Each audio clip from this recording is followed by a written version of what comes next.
Welcome back to Excel Tech. In this video, first we are going to see how to save a macro enabled workbook, and second, how to come back to your macro workbook quickly, how to count number of Excel workbooks opened in your PC, and finally, how to close all the workbooks together. Let's move on to this video.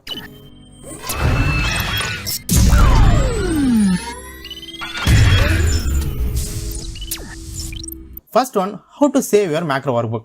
In order to save your Excel with the macro coding, you can simply go to Files, click on Save As, select any folder you want, and here Save As type should be Excel macro enabled workbook. If you simply save as Excel workbook, it will only save your Excel file, it won't save any coding.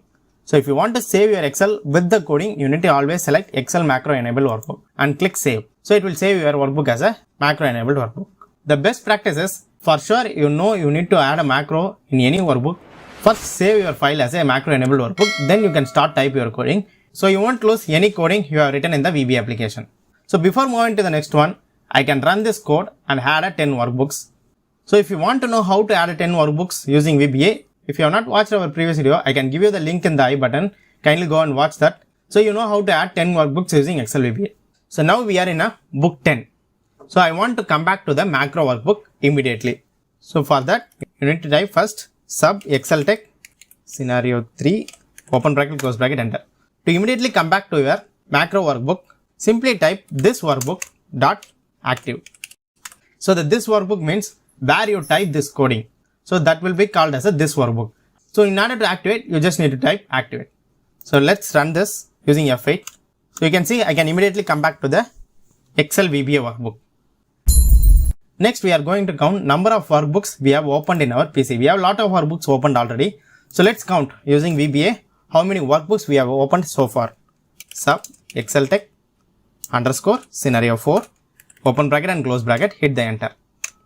To count the workbooks, the command is Workbooks.Count. So this will help to count number of workbooks you have opened in your PC. I am going to run this using F8. So you can see you are getting some errors. So why we are getting this error is, you have asked the Excel to count how many workbooks you have opened, but you have not specified how the output should be described. So in order to present that, we are going to use a message box now. Simply type MsgBox, which means message box. If I run this code now, you can see Excel can show the result in message box. So now move on to the next one. And next one is the how to close all the workbooks. So I am typing sub xltech scenario 5 open bracket and close bracket, hit the enter. So in order to close the workbook, the coding also very simple, Workbooks.Close. So here you need to give any message box kind of thing, because you are not asking Excel to give any output, you just want to close the Excel.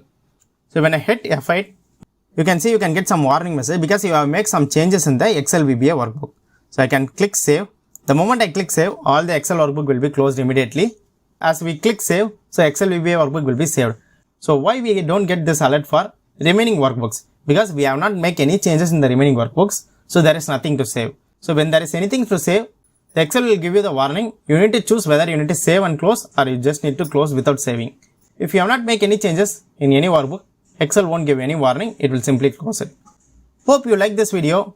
Let me know your feedback in comments. We'll see you in another Excel video. Until then, bye from Arvind.